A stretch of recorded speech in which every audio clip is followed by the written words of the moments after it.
अस्सलाम वालेकुम। आज की इस वीडियो में खुश आमदीद। अमेरिका और ईरान की डील लीक हो गई है और इस बार डील लीक जो है वो ईरान की तरफ से की गई है, डोनाल्ड ट्रंप की तरफ से नहीं की गई। और वैसे भी अब डोनाल्ड ट्रंप की बात को कौन ही मानता है। हमेशा वो आकर कहता है कि भाई डील हो गई है, ईरान ने हमारे सामने घुटने टेक दिए और वो कहता है कि भाई मुज़ाकरात शुरू करो और जंग खत्म करो। डोनाल्ड ट्रंप हमेशा आकर यही झूठ बोलता था कि भाई डील हो गई है, मुज़ाकरात भी तय हो गए हैं, ईरान ने हमें कहा कि भाई डील खत्म करो, ईरान ने हमारे सामने घुटने टेक दिए। लेकिन हकीकत में कुछ नहीं ऐसा होता था और डोनाल्ड ट्रंप के बयानात के बाद ईरान आके कहता था कि भाई कोई डील नहीं हुई और ना ही कोई मुज़ाकरात तय हुए हैं और ना ही हमारे साथ कोई ऐसी वैसी बात हुई है। लेकिन इस बार जो डील लीक हुई है वो ना ही डोनाल्ड ट्रंप ने लीक की है और ना ही इसराइल की तरफ से लीक हुई है। ईरान ने खुद कहा है कि भाई ये डील हो रही है और इसी वजह से इस डील को सही समझा जा रहा है। अब ये जो डील हो रही है इसमें ईरान ने अपनी सारी बातें मनवा ली हैं और इसी वजह से इस डील को ईरान की फतह समझा जा रहा है। ये डील जनेवा में होगी और इसमें जो ईरान की बातें मानी गई हैं उनमें एक तो ईरान के जो फंड फ्रीज किए गए हैं वो अनफ्रीज किए जाएंगे और वो ईरान को मिलेंगे। और इसके अलावा जो ईरान पर सैंक्शंस लगी हुई हैं वो भी आहिस्ता आहिस्ता खत्म की जाएंगी, जिससे ईरान अपना तेल या गैस यानी कि पाकिस्तान, इंडिया या चाइना कोई भी इससे तेल लेना चाहे वो ले सकता है। वैसे तो ईरान अपना तेल वैसे भी बेच रहा था लेकिन अब वो खुल के बेच सकता है क्योंकि अमेरिकी सैंक्शन भी खत्म हो जाएंगी और बाकी के मुल्क भी ईरान से तेल लेना चाहते हैं, तो इससे भी ईरान को काफी सारा फायदा होगा। और दूसरा जो ईरान के फंड्स फ्रीज है उसको भी अनफ्रीज किया जाएगा और उससे भी ईरान को काफी सारे पैसे मिलेंगे। और इसके अलावा जो तीसरी बात है वो ये है कि अमेरिका ने ईरान को जितना भी नुकसान पहुंचाया है वो अमेरिका उसकी भरपाई करेगा और उनको पैसे देगा, जिसका वैसे अभी तक तो नहीं बताया जा रहा कि कितने पैसे मिलेंगे, लेकिन उससे भी काफी ज्यादा फायदा होगा। अब ये तीनों बातें ईरान के हक में है और इनसे ईरान को काफी ज्यादा फायदा होगा। पहले तो ईरान के फंड अनफ्रीज होंगे, उनसे काफी सारे पैसे ईरान को मिलेंगे। और दूसरा अमेरिका ने जो ईरान का नुकसान किया है उसकी भी वो भरपाई करेगा, उससे भी काफी ज्यादा फायदा होगा। और तीसरी और सबसे अहम चीज जिससे ईरान की इकोनॉमी को सबसे ज्यादा बूस्ट मिलेगा और वो है अमेरिका की ईरान पर जो सैंक्शन लगी हुई है वो खत्म करना। और इससे ईरान की इकोनॉमी को इतना बूस्ट मिलेगा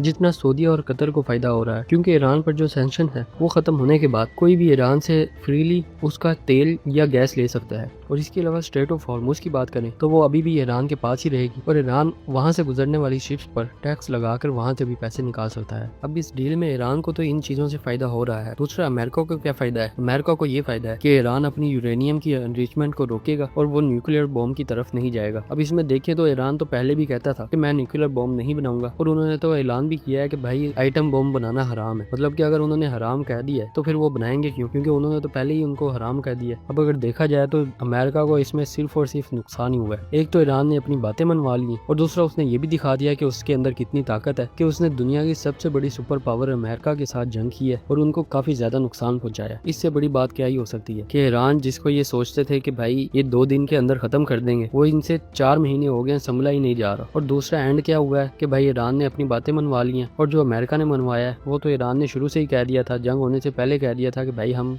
एटम बॉम्ब नहीं बनाएंगे और एंड भी वहीं पे हुआ है कि एटम बॉम्ब नहीं बनाएंगे। तो फिर फायदा तो अमेरिका को कोई हुआ ही नहीं। और यही वो चीजें हैं जिनको देखते हुए सब लोग ये कह रहे हैं कि ईरान को इसमें फतह मिली है और अमेरिका को इसमें टके का भी फायदा नहीं हुआ। हालांकि ईरान ने तो अपनी सारी बातें भी मनवा ली हैं। पहले ईरान पर सैंक्शन थी, वो तेल या गैस किसी को भी नहीं बेच सकता था और ना ही अमेरिका के इत्तेहादी ईरान से तेल लेते थे। और इसके अलावा ईरान के जो फंड्स हैं वो भी फ्रीज हुए पड़े थे, उनकी भी मालियत अरबों डॉलर्स है। और इस जंग में ईरान ने अपने फंड भी अनफ्रीज करवा लिए हैं और इसके अलावा सैंक्शन भी हटवा लिए हैं। तो फिर अमेरिका को कोई फायदा तो हुआ नहीं। ईरान ने अपना डबल फायदा करवा लिया, एक तो उसने अपनी ताकत बनवा ली है और दूसरा जो है उसने अपने काम भी करवा लिए। और यही वजह है कि सब लोग ये कह रहे हैं कि ईरान को इसमें फतह मिली है और अमेरिका नाकाम हुआ है। अब देखो ये डील आगे जाती भी है कि नहीं, क्योंकि अभी तो बात हो रही है कि ये डील होगी, जिसको तकरीबन माना जा रहा है कि ये सही डील है और इसके होने के चांसेस भी ज्यादा हैं। लेकिन देखो डोनाल्ड ट्रंप और नेतन्याहू का कुछ पता नहीं चलता कब ये मुकर जाए, क्योंकि पहले भी हमने देखा है कि ये मुज़ाकरात में एक तरफ मुज़ाकरात की टेबल पे बैठे होते हैं और दूसरी तरफ पीछे से हमले कर रहे होते हैं। यही वजह है जब तक डील फाइनल नहीं हो जाती तब तक उम्मीदें लगाना बेकार है। और अगर डोनाल्ड ट्रंप की बात करें तो उसकी तो वैसे कोई नहीं मानता, क्योंकि वो इतने झूठ बोलता है कि जिसकी कोई हद ही नहीं। कुछ रिपोर्ट्स में तो ये दावा किया गया है कि डोनाल्ड ट्रंप ने इस पूरी जंग में तकरीबन 38 मरतबा ये कहा है कि भाई हम जो है वो मुज़ाकरात के टेबल पे बैठ गए हैं, ईरान ने हमारे साथ मुज़ाकरात तय कर लिए हैं, ईरान ने तो हमें खुद कहा है कि भाई जंग खत्म करो, हमारे पास इतनी ताकत नहीं है कि हम अमेरिका के साथ लड़ सकें। ये डोनाल्ड ट्रंप ने कई मरतबा कहा है और हर बार इसने झूठ बोला है। हर बार इसके झूठ को ईरान ने पकड़ा और कहा है कि भाई ऐसी तो कोई बात ही नहीं हुई, ना ही हमारे साथ मुज़ाकरात हुए हैं, ना ही हमारे साथ कोई बातचीत हुई है। डोनाल्ड ट्रंप वखरे झूठ बोली जा रहा है। यही वजह है कि डोनाल्ड ट्रंप की बात को आजकल कोई मानता ही नहीं है। अब देखो ना, अमेरिका का सदर जिसकी बात को पूरी दुनिया में माना जाता है, वो कोई ऐसी वैसी बात कर दे तो मार्केट क्रैश भी हो सकती है। लेकिन आज जो अमेरिका का सदर डोनाल्ड ट्रंप बना बैठा है उसकी बात की कोई अहमियत ही नहीं रही। वो इतने झूठ جھوٹ بولتا ہے کہ کوئی ماننے کو تیار نہیں ہے کہ بھائی ہاں یہ صحیح ہے یا غلط ہے۔ اب رپورٹس کی اگر دیکھا جائے تو بھائی ڈونلڈ ٹرمپ نے 38 مرتبہ جھوٹ بولا ہے، اور 38 کے 38 مرتبہ اس نے اپنی برتری کی ہے کہ بھائی میں جو ہے نا وہ بہت ہی بڑا انسان بن گیا ہوں، ایران میرے سے معافی مانگ رہا ہے اور کہہ رہا ہے کہ بھائی جنگ روکو، لیکن حقیقت یہ ہے کہ بھائی امریکہ خود چاہتا ہے کہ جنگ رکے اور ایران جو ان کو نقصان پہنچا رہا ہے وہ کم ہو۔ ایران تو فل ٹائم جنگ کے ماحول میں بیٹھا ہے کہ کوئی حملہ کرے اور میں اس کا جواب دوں۔ ابھی تھوڑے دن پہلے ہی امریکہ نے حملہ کیا، ایران نے اس کا ایسا جواب دیا کہ امریکہ ڈونلڈ ٹرمپ نے خود کہا ہے کہ بھائی اب جو ہے نا وہ روک دو، جنگ نہیں ہوگی، میں بات چیت کرنے کے لیے بیٹھا ہوں۔ مطلب کہ بھائی آپ پہلے حملہ کرو، جب کوئی جواب دے تو آپ کو کہ بھائی نہیں بھائی اب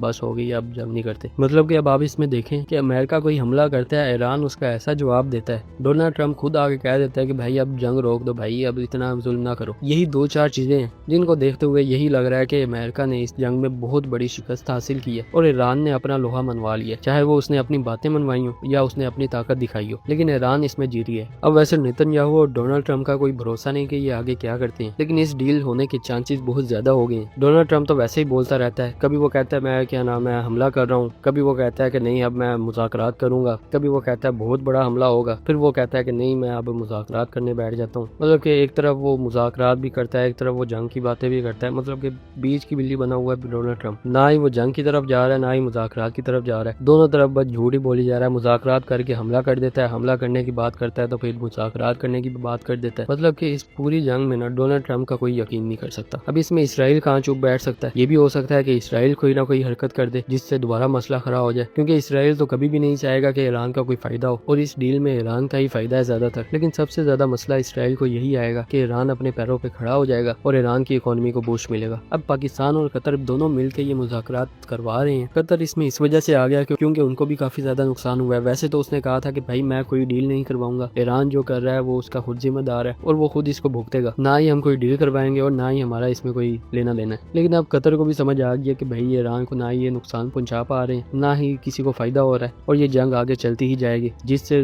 ظاہری سی بات ہے قطر کو بھی نقصان ہوگا کیونکہ ان کا تیل پھنسا ہوا ہے۔ قطر جو پوری دنیا کو تیل دے کے اپنی اکانومی کو بوسٹ کرتا ہے یا پیسے کماتا ہے، وہ ان کا 3 مہینوں سے بند ہوا پڑا ہے۔ اسی وجہ سے قطر خود بھی چاہ رہا ہے کہ بھائی یہ مذاکرات ہو جائیں، اور اسی وجہ سے اب وہ جہاں پر یہ کہہ رہا تھا کہ بھائی میں مذاکرات نہیں کرواؤں گا اور نہ ہی میرا کوئی اس میں لینا دینا ہے، اب وہ خود ہی آ کے کہہ رہا ہے کہ بھائی مذاکرات کرو اور میں کرواتا ہوں، یہ چیزیں ہوں گی اور ایسی بات ہوگی۔ اب آگے دیکھو کیا بنتا ہے۔ ڈونلڈ ٹرمپ اور اسرائیل پہ یقین نہیں کیا جا سکتا، آخری لمحے تک ڈونلڈ ٹرمپ اور نیتن یاہو پہ یقین نہیں کیا جا سکتا جب تک مذاکرات فائنل نہیں ہو جاتے اور ہر طرف سے باتیں نہیں آ جاتی کہ بھائی ڈیل ہو گئی ہے، کیونکہ آخری لمحے بھی وہ کوئی ایسی بات یا کوئی ایسی حرکت کر سکتے ہیں جس سے سارا کام جو ہے نا وہ فارغ ہو جائے گا اور سارا جو مذاکرات ہیں وہ زیرو پہ آ جائے گی۔ یہی وجہ ہے جس کو میں نے کہا تھا کہ بھائی ڈونلڈ ٹرمپ کا کوئی یقین نہیں ہے کہ وہ کیا کرے یا کیا نہ کرے، جھوٹ تو وہ ہمیشہ سے بولتا ہی رہا ہے اور آج اس کی بات کی کوئی اہمیت نہیں رہی۔ اب دیکھنا یہ ہے کہ مذاکرات ہوتے ہیں کہ نہیں۔ آپ کو کیا لگتا ہے کہ یہ مذاکرات ہوں گے اور یہ ڈیل فائنل ہو جائے گی کہ نہیں؟ اپنی قیمتی رائے کا اظہار کمنٹ سیکشن میں ضرور کیجیے گا، اور اگر ویڈیو اچھی لگی ہے تو لائک کریں، شیئر کریں اور چینل کو بھی سبسکرائب کریں۔ ملتے ہیں اگلی ویڈیو میں، تب تک کے لیے اللہ حافظ۔